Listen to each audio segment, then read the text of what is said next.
প্রথম প্রশ্ন, মহিলাদের মাসিকের রক্ত বন্ধ হওয়ার পর নামাজ শুরু করলো, এরপর আবার পুনরায় রক্ত দেখা দিল, তাহলে করণীয় কি? নামাজ পড়তে পারবে?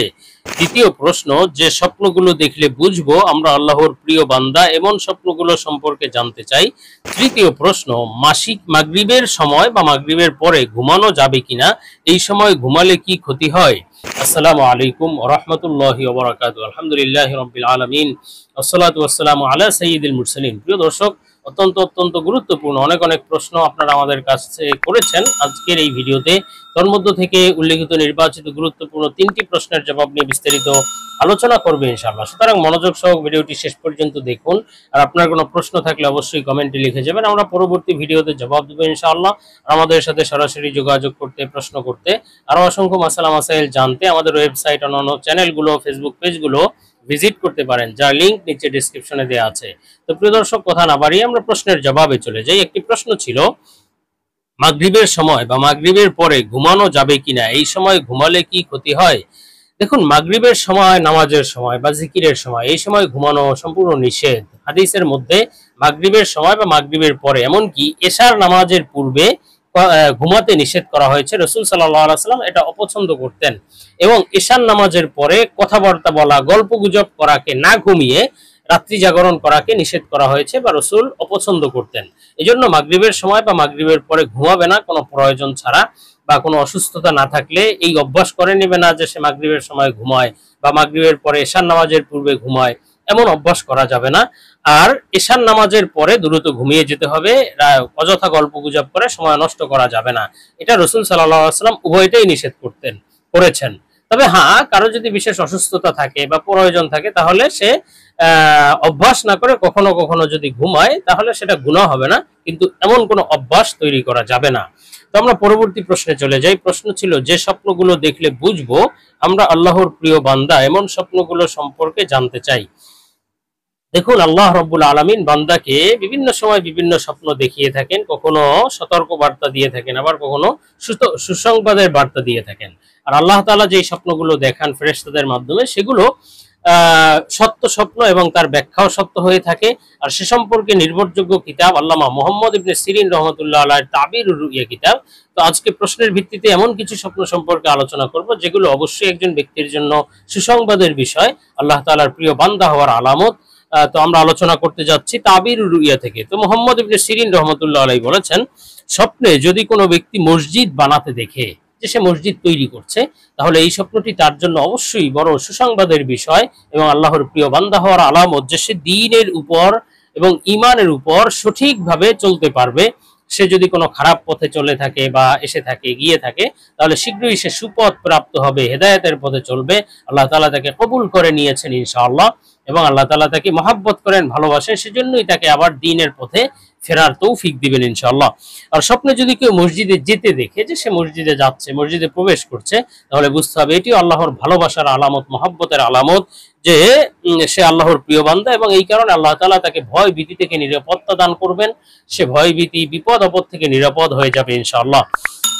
আর স্বপ্নে যদি কেউ মক্কা মদিনার মসজিদে প্রবেশ করতে দেখে, যে সে মক্কা বাইতুল্লাহ বা মসজিদে নববীতে প্রবেশ করেছে, তাহলে বুঝতে হবে এটিও সকল ফিতনা ফাসাদ, বিপদ আপদ থেকে নিরাপত্তা লাভের আলামত এবং আল্লাহর প্রিয় বান্দা হওয়ার আলামত। আর স্বপ্নে যদি কেউ মসজিদে বাতি জ্বালাতে দেখে, লাইট জ্বালাতে দেখে, তাহলে বুঝতে হবে যে এটি সুসন্তান লাভের আলামত, এটিও একটি সুসংবাদের বিষয়। আর স্বপ্নে যদি জমিনে মসজিদ দেখে, যে তার নিজের জায়গা অথবা মনোরম জমিনে মসজিদ, সুসজ্জিত মসজিদ রয়েছে, সুন্দর মসজিদ, তাহলে বুঝতে হবে এটিও আল্লাহ তাআলার ভালোবাসার আলামত, প্রিয় বান্দা হওয়ার আলামত। সে বুজুর্গি লাভ করবে, শুধু প্রিয় বান্দাই নয়, আল্লাহর বন্ধু হতে পারবে, বুজুর্গি লাভ করবে এবং দ্বীনের মর্যাদা লাভ করবে, ইজ্জত সম্মান লাভ করতে পারবে ইনশাআল্লাহ। এবং শুধু তাই নয়, মানুষকেও সে দ্বীনের পথে আহ্বান করবে, দাওয়াতের কাজ করবে ইনশাআল্লাহ। আর হযরত জাফর সাদিক রাহমাতুল্লাহ আলাইহি বলেছেন, স্বপ্নে মসজিদ দেখার মোট 12টি ব্যাখ্যা হয়ে থাকে। অন্যতম একটি ব্যাখ্যা হলো যে সে আল্লাহর প্রিয় বান্দা হওয়ার আলামত, এটি আল্লাহ তাআলার ভালোবাসার আলামত, আরেকটি ব্যাখ্যা হলো যে সে কল্যাণ এবং বরকত লাভ করবে, জীবনে কল্যাণ ও বরকত আসবে। এবং আরেকটি ব্যাখ্যা হলো স্বপ্নে মসজিদ দেখলে বুঝতে হবে সে নেতৃত্ব লাভ করবে, জনগণের নেতৃত্ব দিবে শীঘ্রই। আরেকটি ব্যাখ্যা হলো সে নেক কাজ, ভালো ভালো কাজ করতে পারবে। আরেকটি ব্যাখ্যা হলো সে বিবাহ হয়ে যাওয়ার আলামত বা বিবাহ করে ফেলবে ইনশাআল্লাহ। তো আর স্বপ্নে যদি কেউ মসজিদে হাত মুখ ধৌত করতে দেখে, যে মসজিদে সে অজু করেছে, মসজিদের অজুখানায় হাত মুখ ধুচ্ছে, তাহলে এই স্বপ্নের ব্যাখ্যা হলো যে সে তার মনের আশা পূর্ণ হবে শীঘ্রই, আল্লাহ তাআলা তাকে মনের আশা পূর্ণ করে দিবেন। আর যদি কেউ এর বিপরীত মসজিদ বিরান হতে দেখে, যে মসজিদ ভেঙে গিয়েছে বা পুরাতন হয়ে গিয়েছে, বিরান, সেখানে কেউ নামাজ পড়ে না, এমন স্বপ্ন দেখলে তাহলে বুঝতে হবে ওই এলাকার কোনো আলেমের মৃত্যু হবে, ওই দেশের কোনো নামি দামি হক্কানি আলেম ইন্তেকাল করতে পারে। আর স্বপ্নে যদি কোনো ব্যক্তি দেখে যে কেউ তাকে মসজিদে প্রবেশে বাধা দিচ্ছে বা মসজিদে যেতে দিচ্ছে না, তাহলে এই স্বপ্নটি সতর্ক বার্তা যে তাকে দ্বীনের পথে কেউ বাধা দিবে বা তাকে হক পথে চলতে, সত্য পথে চলতে কেউ বাধা দিবে। আর স্বপ্নে যদি কোনো ব্যক্তি দেখে যে সে মসজিদের ভিত্তিপ্রস্তর স্থাপন করছে অথবা মসজিদ তৈরি করছে, মসজিদের কোনো কাজ করছে, খেদমত করছে, এটিও আল্লাহ তাআলার প্রিয় বান্দা হওয়ার আলামত, সে দ্বীনের কাজ করতে পারবে ইনশাআল্লাহ। আর স্বপ্নে যদি কোনো ব্যক্তি মসজিদের মিনার দেখে বা মসজিদের মিনার তৈরি করতে দেখে, বানাতে দেখে, তাহলে বুঝতে হবে সে নিজে তো দ্বীনের পথে চলবে, নিজের আল্লাহ তাআলার প্রিয় বান্দা, সে নিজে দ্বীনের পথে চলবে, অন্য মানুষকেও দ্বীনের পথে ডাকবে ইনশাআল্লাহ। আর স্বপ্নে যদি কোনো ব্যক্তি দেখে যে সে মসজিদের মিনারে আজান দিচ্ছে, জামে মসজিদের মিনারে আজান দিচ্ছে, তাহলে বুঝতে হবে সে আল্লাহর প্রিয় বান্দা এবং আল্লাহ তাআলা থেকে হজ এবং ওমরায় ডেকে নিবেন, হজ এবং ওমরা করার তৌফিক দিবেন ইনশাআল্লাহ। তো যাই হোক, আমরা পরবর্তী প্রশ্নে চলে যাব। প্রশ্ন ছিল, মহিলাদের মাসিকের রক্ত বন্ধ হওয়ার পর নামাজ শুরু করলো, এরপর আবার পুনরায় রক্ত দেখা দিলে তাহলে করণীয় কি?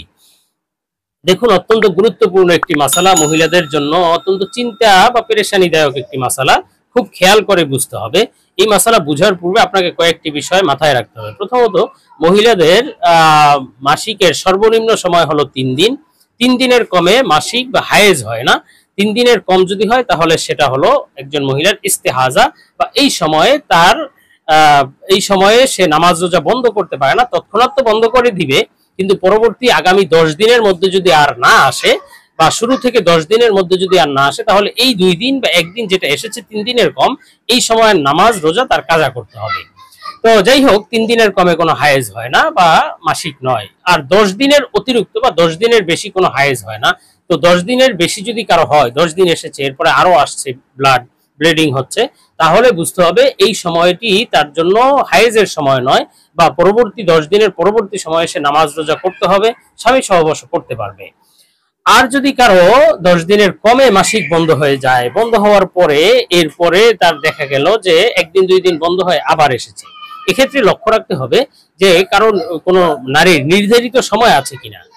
যেমন কোনো নারীর যদি 3 দিন অথবা 4 দিন নির্ধারিত সময় থাকে, কথার কথা 3 দিন একজন নারীর নির্ধারিত সময়, তো 3 দিন পরে বন্ধ হয়ে গেল, এরপরে চতুর্থ দিন বন্ধ থাকলো, পঞ্চম দিন বন্ধ থাকলো, ষষ্ঠ দিনে মাসিক বা রক্ত দেখা গেল, তাহলে এই মহিলা তৎক্ষণাৎ নামাজ রোজা বন্ধ করে দিবে, নামাজ বন্ধ করে দিবে, এবং সে নামাজ বন্ধ করে দিয়ে পরবর্তীতে 10 দিন পর্যন্ত নামাজ বন্ধ করে দেওয়ার, ষষ্ঠ দিন তো ব্লাড আসলো, নামাজ বন্ধ করে দিল, দেখা গেল সপ্তম দিন আবার বন্ধ হয়ে গিয়েছে, তাহলে সে সপ্তম দিনে আবার নামাজ শুরু করবে ঠিকই, কিন্তু এই সময়ে সে স্বামী সহবাস করতে পারবে না।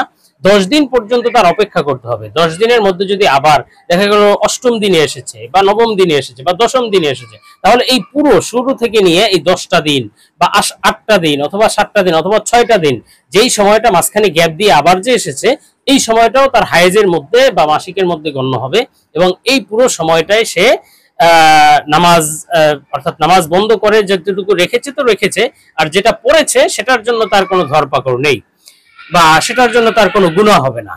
এবং যদি 10 দিনের কমে তার বন্ধ হয়ে যায়, তাহলে 10 দিন পর্যন্ত অপেক্ষা করবে, নামাজ রোজা চালিয়ে যাবে, কিন্তু স্বামী সহবাস করতে পারবে না।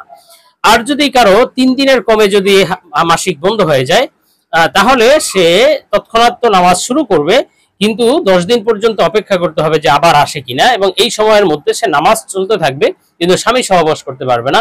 যদি 2 দিন এসেছে, এরপরে তৃতীয় দিন বন্ধ ছিল, চতুর্থ দিন বন্ধ ছিল, পঞ্চম দিন আবার এসেছে, তাহলে তার ধরতে হবে যে এই 5 দিন হলো তার মাসিক। পঞ্চম দিন এসে বন্ধ হয়ে গিয়েছে, ধরতে হবে 5 দিন মাসিক, অথবা পঞ্চম দিন এসেছে, ষষ্ঠ দিন এসেছে, তাহলে বুঝতে হবে যে তার 6 দিন মাসিক। এভাবে মাঝখানে বন্ধের দিনকে যদি 10 দিনের মধ্যে হয়ে থাকে তাহলে মাঝখানের বন্ধের দিনকেও হায়েজ বা মাসিক ধরতে হবে, এবং এই সময়ে সে পরবর্তী মাসে তার এই সময়টাকে মাসিক ধরে হিসাব রেখে তারপরে নামাজ রোজা ইত্যাদি বিধানগুলো পালন করতে হবে। তো মাসালাটি অত্যন্ত গুরুত্বপূর্ণ এবং পেঁচালো মাসালা, এজন্য খেয়াল করে বুঝতে হবে। এবং সবচেয়ে ভালো হয় একটি মেয়েদের যে মাসালার কিতাব রয়েছে, বেহেশতি জেওর রয়েছে, এ ধরনের নির্ধারিত কিতাব পড়ে মাসালাগুলো বুঝতে পারলে তাহলে স্পষ্টভাবে বুঝে আসবে ইনশাআল্লাহ। তো প্রিয় দর্শক, আমরা আজকে এ পর্যন্তই। আল্লাহ তাআলা আমাদেরকে বুঝার ও আমলের তৌফিক দিন। আল্লাহুম্মা আমিন।